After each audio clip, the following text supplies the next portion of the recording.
नमस्कार मित्रांनो, आपण सर्वांचे पुन्हा एकदा स्वागत आहे रोजगार मराठी या YouTube चॅनलवरती। तर मित्रांनो, आजच्या व्हिडिओमध्ये आपण सहाय्यक तंत्रज्ञ भरती 2023 जी की महाट्रान्सको म्हणजेच महापारेषण या विभागामार्फत राबवले जाणार आहे। त्याची जाहिरात दिनांक 20/11/2023 रोजी प्रसिद्ध करण्यात येणार आहे। याविषयी आपण मागील व्हिडिओमध्ये माहिती घेतली होती। तर आजच्या व्हिडिओचा विषय आहे की सहाय्यक तंत्रज्ञ भरती 2023 ही कंत्राटी तत्वावर होणार आहे की कायम तत्वावरती होणार आहे। कारण आपल्या व्हिडिओच्या कमेंट्स बॉक्समध्ये बऱ्याचशा विद्यार्थ्यांचे कमेंट्स आहेत की ही भरती कंत्राटी तत्वावर होणार आहे की कायम तत्वावरती होणार आहे, याविषयी माहिती द्यावी। तर त्याच अनुषंगाने आजच्या व्हिडिओमध्ये आपण सविस्तर अशी माहिती घेणार आहोत। मित्रांनो, आपण सर्वांना माहितीच आहे की विविध विभागामार्फत प्रसिद्ध करण्यात आलेली परिपत्रके, नोटीस, त्याचप्रमाणे विविध संघटनांसोबत झालेल्या बैठकीचे इतिवृत्तांत याचा आधार घेऊन सविस्तर आणि योग्य माहिती तुमच्यापर्यंत पोहोचवण्याचा आम्ही प्रयत्न करत असतो। त्याचप्रमाणे महावितरण, महापारेषण, महानिर्मिती या विविध विभागाच्या विशेषतः तंत्रज्ञ संवर्गातील पदांविषयीच्या ज्या भरती आहे त्याविषयीची सविस्तर माहिती आम्ही तुमच्यापर्यंत पोहोचवत असतो। जर तुम्हाला आमच्या चॅनलवरचे व्हिडिओ आवडत असतील, त्यातील माहिती तुम्हाला आवडत असेल तर नक्कीच तुम्ही आमच्या व्हिडिओला लाईक करा, मित्रांबरोबर शेअर करा, त्याचप्रमाणे चॅनलला सबस्क्राइब करायला विसरू नका। त्याचबरोबर व्हिडिओच्या खाली असलेल्या बेल आयकॉनला सुद्धा तुम्ही क्लिक करा, जेणेकरून आम्ही प्रसिद्ध केलेली माहिती तुमच्यापर्यंत योग्य वेळेमध्ये पोहोचू शकेल। तर मित्रांनो, सहाय्यक तंत्रज्ञ भरती 2023 महापारेषण याविषयी आपल्याकडे परिपत्रक उपलब्ध आहे। त्यामध्ये बरीचशी माहिती क्लिअर झालेली आहे, ते सुद्धा आपण बघणार आहोत। तत्पूर्वी आपण बघून घेऊ दिनांक 23/10/2023 रोजी Maharashtra state electricity workers federation या संघटनेसोबत आंदोलनाच्या पार्श्वभूमीवर महापारेषण कंपनीच्या व्यवस्थापनाने बैठक आयोजित केलेली होती। या बैठकीमध्ये काय काय निर्णय क्लिअर झाले, काय काय सूचना देण्यात आल्या, त्याविषयी आपण आता जाणून घेऊ। आणि आजच्या व्हिडिओचा जो विषय आहे की ही भरती कंत्राटी तत्वावर होणार आहे की कायम तत्वावरती, याविषयी काय निर्णय झाला हे सुद्धा आपण जाणून घेऊ। तर या बैठकीला महापारेषण कंपनीच्या वतीने माननीय सुगत गमरे, संचालक मानव संसाधन, माननीय सुधीर वानखेडे, मुख्य महाव्यवस्थापक मानव संसाधन, माननीय नितीन कांबळे, उपमहाव्यवस्थापक मानव संसाधन, माननीय भरत पाटील, मुख्य औद्योगिक संबंध अधिकारी, माननीय महेश आंबेकर, सहाय्यक व्यवस्थापक मानव संसाधन, तर संघटनेच्या वतीने कॉम्रेड कृष्णा भोयर, सरचिटणीस कॉम्रेड भीमाशंकर पोहेकर, राज्य उपाध्यक्ष उपस्थित होते।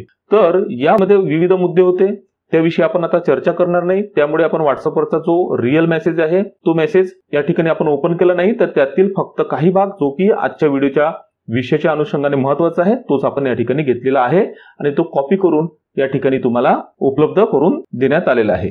तर या बैठकीचा जो इतिवृत्तांत आपल्याला उपलब्ध झाला त्या इतिवृत्तांतामध्ये मुद्दा क्रमांक 12 दिलेला होता की सहाय्यक तंत्रज्ञ या पदाच्या ठिकाणी विद्युत सहाय्यक पदभरती करण्यास विरोध।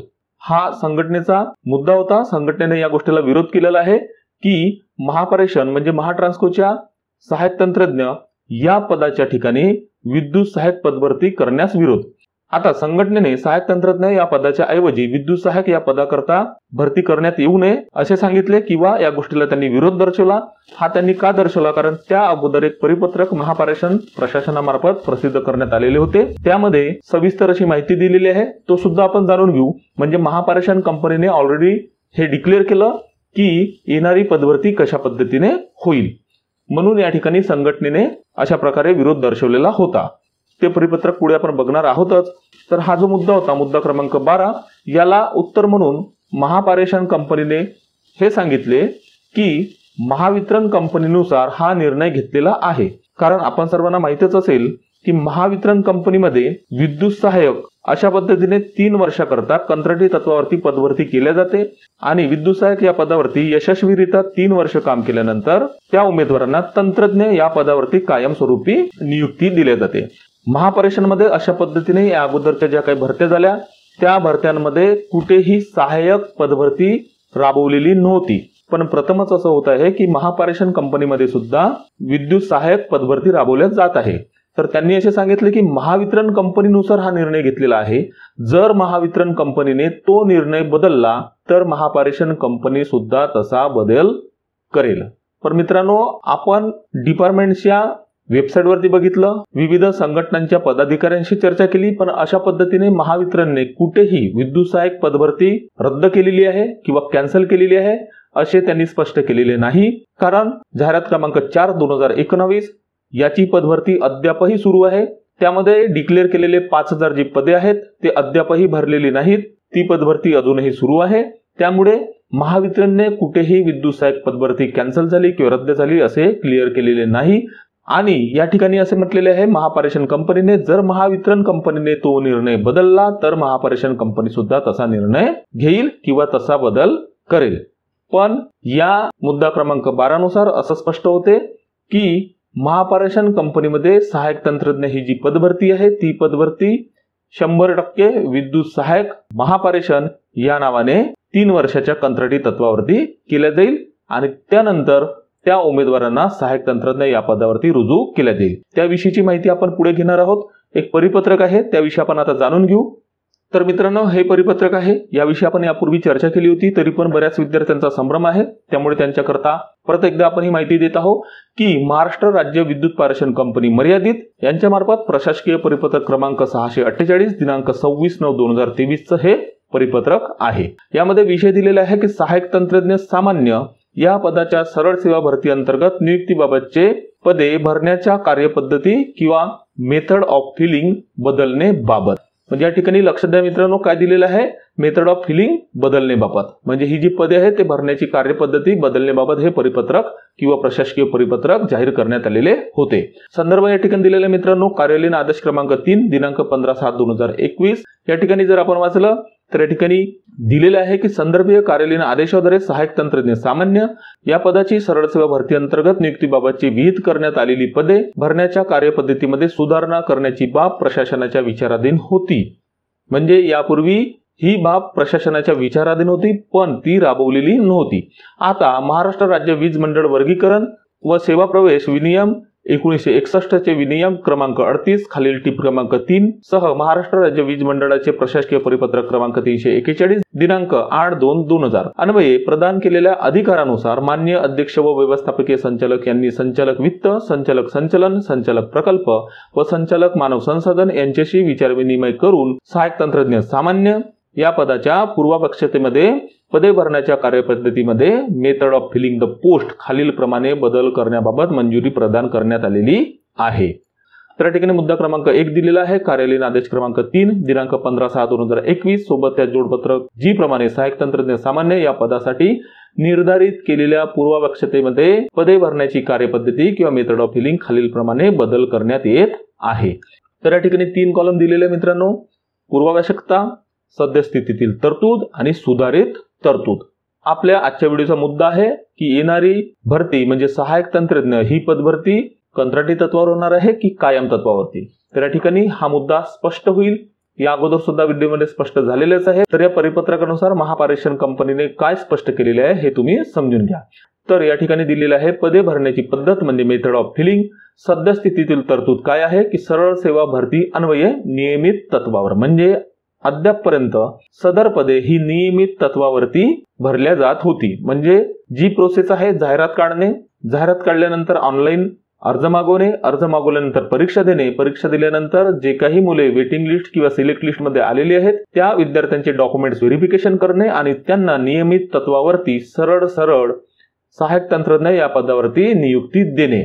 पण सुधारित तरतूद या ठिकाणी काय दिलेले मित्रांनो की सुरुवातीला विद्युत सहाय्यक कंसामध्ये दिलेले पारेषण, परत कंसात दिलेले आहे कंत्राटी। म्हणजे या पदामध्ये सरळ सेवा भरतीद्वारे 3 वर्षासाठी निश्चित कंत्राटी कालावधी व तदनंतर कंत्राटी कालावधी समाधानकारकरित्या पूर्ण केल्यानंतर रिक्त पदे आणि अनुशेष विचारात घेऊन सहाय्यक तंत्रज्ञ सामान्य या नियमित पदावर नियुक्तीसाठी पात्र ठरतील। म्हणजे मित्रांनो, हा मुद्दा तुमच्या लक्षात आला असेल की या अगोदर सरळ सेवा भरतीद्वारे नियमित तत्वावरती भरती केल्या जात होती, पण यापुढे विद्युत सहाय्यक या नावाने म्हणजे विद्युत सहाय्यक पारेषण कंत्राटी या पदामध्ये सुरुवातीला जाहिरात प्रसिद्ध केली जाईल, ऑनलाईन अर्ज मागवले जातील, त्यानंतर ऑनलाईन परीक्षा घेतल्या जाईल, त्यानंतर किंवा आरक्षणाच्या जे काही पद्धत आहे त्या आरक्षणाच्या पद्धतीनुसार पर्सेंटेजनुसार विद्यार्थ्यांचे सिलेक्ट लिस्ट किंवा वेटिंग लिस्ट तयार केले जाईल आणि त्या विद्यार्थ्यांना सर्वप्रथम 3 वर्षाकरता कंत्राटी तत्वावरती विद्युत सहाय्यक पारेषण या पदावरती नियुक्ती केली जाईल आणि त्यानंतर कंत्राटी कालावधी समाधानकारकरित्या पूर्ण केल्यानंतर रिक्त पदे आणि अनुशेष विचारात घेऊन, परत या वाक्याकडे विशेष लक्ष द्या की त्यावेळेस म्हणजे 3 वर्षानंतर जी काही रिक्त पदे असणार प्रशासनाच्या नुसार आणि अनुशेष जो असणार त्यांना विचारात घेऊन सहाय्यक तंत्रज्ञ सामान्य या नियमित पदावरती नियुक्तीसाठी पात्र केल्या जाईल। पुढे दिलेलं आहे सदर सरळ सेवा भरतीसाठी निवड पद्धती ही लेखी परीक्षेद्वारे म्हणजे ऑनलाईन गुणवत्तेच्या आधारे राबवली जाईल. हा मुद्दा या ठिकाणी स्पेशल का लक्षात घ्यावा, महावितरणमध्ये विद्युत सहाय्यक जी पदभरती करण्यात आली होती त्या विद्युत सहाय्यक पदभरतीमध्ये विद्यार्थ्यांच्या 10वीच्या मार्कांवरती उमेदवारांना नियुक्ती देण्यात आली. पण या ठिकाणी दिलेलं आहे जरी नाव सेम असलं म्हणजे विद्युत सहाय्यक पारेषण आणि जरी महावितरणचे जे काही विद्युत सहाय्यक आहे या पदांचे नाव जरी सारखे असले तरी या पदाकरता म्हणजे महापारेषणच्या विद्युत सहाय्यक या पदाकरता निवड पद्धती कशा पद्धतीने घेतली जाईल तर लेखी परीक्षेद्वारे म्हणजे ऑनलाईन पद्धतीने परीक्षा घेतली जाईल आणि गुणवत्तेच्या आधारे राबवले जाईल. म्हणजे त्या परीक्षेमध्ये मिळालेल्या गुणांच्या आधारे विद्यार्थ्यांना नियुक्ती दिल्या जाईल. तुमच्या माहितीसाठी म्हणून सांगतो मित्रांनो की महावितरणची येणारी पदभरती जी काही विद्युत सहाय्यक पदाची असेल त्यामध्ये सुद्धा परीक्षा होण्याचे 100% चान्सेस आहेत. तर मित्रांनो अशा पद्धतीने एक गोष्ट क्लिअर होते की येणारी पदभरती जी काय आहे विद्युत सहाय्यक पारेषण म्हणजेच सहाय्यक तंत्रज्ञ या पदाकरता कंत्राटी तत्वावरती पदभरती केल्या जाईल. पुढे काही महत्त्वाचे मुद्दे दिलेले आहेत ते आपण बघून घेऊ की विद्युत सहाय्यक पारेषण या पदाच्या निवडी संदर्भात संदर्भीय कार्यालयीन आदेश क्रमांक 3 15/6/2021 सोबतच्या जोडपत्र जी मध्ये सहाय्यक तंत्रज्ञ सामान्य या पदासाठी जी शैक्षणिक पात्रता नमूद केलेली आहे तीच अबाधित राहील. याविषयी आपण पुढील व्हिडिओमध्ये जाणून घेऊ. पण विद्युत सहाय्यक या पदाकरता काय काय अटी ठेवलेल्या आहेत काय काय मुद्दे आहेत ते आपण जाणून घेऊ. तर या ठिकाणी मुद्दा क्रमांक 3 दिलेला आहे विद्युत सहाय्यक पारेषण या पदाच्या 3 वर्षाच्या कंत्राटी कालावधीच्या नियुक्तीसाठी खालीलप्रमाणे इतर अटी व शर्ती लागू राहतील. पहिला मुद्दा दिलेला आहे मूळ कागदपत्रांच्या पडताळणी अंती नियुक्ती दिल्या जाईल. म्हणजे तुम्ही जरी ऑनलाईन अर्ज भरला त्यानंतर तुम्ही परीक्षा दिली त्यामध्ये तुम्हाला चांगले मार्क्स मिळाले पण तुमचं डॉक्युमेंट्स व्हेरिफिकेशन सर्वप्रथम केले जाईल म्हणजे तुमची मूळ कागदपत्रे यांची पडताळणी केली जाईल आणि त्यानंतर ते जर बरोबर असेल तरच तुम्हाला नियुक्ती दिल्या जाईल. कारण महावितरणच्या विद्युत सहाय्यक या पदाकरता जी काही भरती झाली त्यामध्ये बऱ्याचशा चुकीच्या पद्धतीने म्हणजे ITI व्यतिरिक्त डिप्लोमा म्हणजे पॉलिटेक्निक किंवा इतरही विद्यार्थ्यांनी फॉर्म भरले होते त्यांना 10वीचे मार्क जास्त होते त्यामुळे त्या विद्यार्थ्यांना सिलेक्ट लिस्टमध्ये जागा मिळाली पण डॉक्युमेंट्स व्हेरिफिकेशन मध्ये त्यांचा नंबर कट झाला म्हणजे त्यांचा अर्ज बाद झाला. तर इथे सुद्धा सर्वप्रथम तुमचे ओरिजिनल डॉक्युमेंट्स बघितले जाईल म्हणजे मूळ कागदपत्रांची पडताळणी केली जाईल आणि तदनंतरच तुम्हाला नियुक्ती दिली जाईल. दुसरा मुद्दा आहे की नियुक्तीपूर्वी विहित शारीरिक व वैद्यकीय तपासणी करण्यात येईल व त्यात पात्र होणे आवश्यक राहील. या ठिकाणी हा मुद्दा जरी दिलेला आहे पण याविषयी तुम्ही टेन्शन घेण्याचं कारण नाही. कारण या ठिकाणी कुठेही जाहिरातीमध्ये विशेषतः छाती उंची वजन या गोष्टी नमूद केलेल्या नसतात. त्यामुळे नॉर्मल काही अटी असतात फक्त त्या तुम्हाला पूर्ण करायच्या असतात. म्हणजे तुमची शारीरिक आणि वैद्यकीय तपासणी म्हणजे तुमचं मेडिकल केलं जातं आणि त्यामध्ये तुमचं रक्त लघवी या गोष्टी तपासल्या जातात. तुमच्या छातीचा एक्सरा काढला जातो आणि इतर काही छोट्या मोठ्या टेस्ट आहेत ते केले जातात आणि तुमचं मेडिकल सक्सेसफुल झालं की तुम्हाला नियुक्ती करता तुम्ही पात्र होता. पुढे दिलेलं आहे की नियमाप्रमाणे चारित्र्य पडताळणी करणे आवश्यक राहील. म्हणजे नियमाप्रमाणे तुमचं कॅरेक्टर सर्टिफिकेट घेणे आवश्यक आहे. हे कुठून तुम्हाला घ्यावं लागेल तर तुम्ही राहत असलेल्या जिल्ह्यातील किंवा तालुक्यातील पोलीस स्टेशनमध्ये तुम्हाला अर्ज करावा लागेल आणि त्या ठिकाणी तुम्हाला चारित्र्य पडताळणीचं प्रमाणपत्र प्राप्त करावं लागेल. आता ही पद्धत जवळपास ऑनलाईनच झालेली आहे. ऑनलाईनच तुम्हाला अर्ज करावा लागेल आणि कदाचित ऑनलाईनच तुम्हाला ते पत्र किंवा प्रमाणपत्र मिळेल. त्यानंतर दिलेलं आहे एकत्रित मानधन हे सहाय्यक तंत्रज्ञ सामान्य या मंजूर पदाच्या अधीन राहील. मानधनाविषयी आपण पुढे जाणून घेऊ. पुढे दिलेले आहे की विद्युत सहाय्यक पारेषण ही पदे सहाय्यक तंत्रज्ञ सामान्य या पदांच्या रिक्त पदांच्या व त्यानुसार येणाऱ्या अनुशेषाप्रमाणे भरण्यात येतील. हा मुद्दा या ठिकाणी विशेषतः का दिला थोडं कळत नाहीये. कारण ज्यावेळी सहाय्यक पदांची भरती केली जाते तर त्यावेळेस कंपनीमध्ये असलेल्या अनुशेषाचा विचार केलाच जातो, एकूण रिक्त पदांचा विचार केलाच जातो आणि प्रशासनाने आणि शासनाने मंजूर केलेल्या पदांचा विचार करूनच सहाय्यक पदांची भरती केली जाते. आणि ज्यावेळेस विद्युत सहाय्यक किंवा सहाय्यक पदांची भरती किंवा सहाय्यक पदांचा कालावधी कंप्लीट केला जातो तर जवळपास सर्वच उमेदवारांना त्या ठिकाणी नियुक्ती दिल्या जाते. पण हा एक मुद्दा थोडा संभ्रम निर्माण करणारा आहे की विद्युत सहाय्यक पारेषण ही पदे सहाय्यक तंत्रज्ञ सामान्य पदाच्या रिक्त पदांच्या व त्यानुसार येणाऱ्या अनुशेषाप्रमाणे भरण्यात येईल. म्हणजे असं होणार नाही ना की विद्यार्थ्याने अर्ज भरला तो पासआउट झाला तो विद्युत सहाय्यक या पदावरती रुजू झाला 3 वर्ष त्यांनी त्याचा कंत्राटी कालावधी यशस्वीरित्या पूर्ण केला पण कंपनी त्यावेळेस म्हणेल की आमच्याकडे आता पदांची संख्याच नाहीये. असं होणं शक्य नाही. जितके उमेदवार विद्युत सहाय्यक या पदावरती 3 वर्ष काम करतील त्या सर्व उमेदवारांना सहाय्यक तंत्रज्ञ या पदावरती रुजू केले जाईल म्हणजे केल्या जाईल. पण हा मुद्दा या ठिकाणी काय दिला थोडा संभ्रम निर्माण करणार आहे. त्यावेळेस कदाचित राजकीय किंवा इतर परिस्थिती वेगळी असू शकते, तर त्यावेळेस कदाचित विद्यार्थ्यांना प्रॉब्लेम्स होऊ शकतात. पण याचे चान्सेस बरेच कमी आहेत, कारण आतापर्यंतच्या इतिहासानुसार जे काही सहाय्यक पदे आहेत म्हणजे ग्रामसहाय्यक असो, कृषी सेवक असो, शिक्षक सेवक असो, या सर्व पदांना नंतर कायमस्वरूपी केल्या जाते. आणि महावितरण कंपनीमध्ये सुद्धा जितकेही विद्युत सहाय्यक म्हणून उमेदवार आहेत त्या सर्वांना तंत्रज्ञ या पदावरती सामावून घेण्यात आले होते. त्यानंतर मुद्दा दिलेला आहे की विद्युत सहाय्यक पारेषण या पदाची कंत्राटी पद्धतीवर भरती झाल्यानंतर त्यांचा तपशील विद्युत सहाय्यक पारेषण या पदाच्या बिंदू नामावलीमध्ये दर्शवण्यात येईल. पुढे दिलेले आहे विद्युत सहाय्यक पारेषण या पदाचे कर्तव्य व जबाबदाऱ्या, प्रवास भत्ते हे सहाय्यक तंत्रज्ञ सामान्य प्रमाणे राहील. म्हणजे जरी तुम्ही 3 वर्ष विद्युत सहाय्यक पारेषण या पदावरती काम करणार, पण तुमचे कर्तव्य आणि जबाबदाऱ्या या कायमस्वरूपी जे कर्मचारी आहेत सहाय्यक तंत्रज्ञ यांच्याप्रमाणेच राहतील. त्याचप्रमाणे प्रवास भत्ते सुद्धा हे सहाय्यक तंत्रज्ञ या कायमस्वरूपी पदाप्रमाणे राहतील. पुढे दिलेले आहे की विद्युत सहाय्यक पारेषण या पदासाठी मुख्यालयाच्या ठिकाणी राहणे आवश्यक राहील. म्हणजे तुम्हाला जे काही मुख्यालय दिलेलं आहे म्हणजे ज्या ठिकाणी तुमची नियुक्ती झालेली आहे त्या ठिकाणी तुम्हाला राहणे आवश्यक राहील. पुढील मुद्दा दिलेला आहे विद्युत सहाय्यक पारेषण या पदाचे कार्य मूल्यमापन व वर्तणूक दरवर्षी तपासले जातील. जे की अधिकाऱ्यांमार्फत जे काही तुमचे अधिकारी आहेत त्यांच्या मार्फत हे तपासले जाते आणि तसा रिपोर्ट जो कॉन्फिडेन्शियल असतो तो वरती पाठवला जातो. पुढे दिलेले आहे विद्युत सहाय्यक पारेषण या पदासाठी शिस्त व वर्तणूक नियम नियमित कर्मचाऱ्यांप्रमाणे लागू राहतील.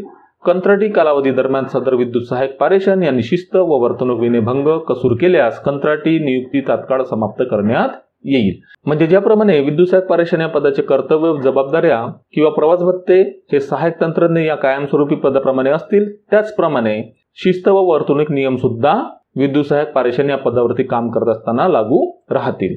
पुढे दिलेले आहे की विद्युत सहाय्यक पारेषण या पदांना कंत्राटी कालावधी दरम्यान 15 किरकोळ रजा व विशेष विकलांगता रजा व्यतिरिक्त कोणतीही रजा लागू राहणार नाही. या ठिकाणी थोडं कन्फ्युजन आहे मित्रांनो, कारण विद्युत सहाय्यक पारेषण कंत्राटी हा कालावधी 3 वर्षाचा आहे, पण या ठिकाणी दिलेला आहे की 15 किरकोळ रजा व विशेष विकलांगता रजा या ज्या रजा आहेत या रजा असतील 1 वर्षाकरता. म्हणजे तुमचं कन्फ्युजन व्हायला नको की आम्ही 3 वर्ष काम करू आणि 3 वर्षामध्ये फक्त आम्हाला 15 किरकोळ रजा किंवा 15 CL मिळतील. तर मित्रांनो तसं नाही, तुम्हाला प्रतिवर्षी 15 किरकोळ रजा म्हणजे 15 CL आणि विशेष विकलांगता रजा त्या व्यतिरिक्त लागू राहतील. पुढे दिलेले आहे विद्युत सहाय्यक पारेषण या पदांची सहाय्यक तंत्रज्ञ सामान्य या पदामध्ये कंत्राटी कालावधी समाधानकारक पूर्ण केल्यानंतरच रिक्त पदे व अनुशेषाचा विचार करून नियमित नियुक्ती दिल्या जाईल. परत वरती आपण चर्चा केलेली आहे त्याप्रमाणे हा मुद्दा आहे की त्यावेळेस जर कंपनीने म्हटलं, महापारेषण कंपनीने म्हटलं की रिक्त पदे नाहीत किंवा अनुशेष नाही,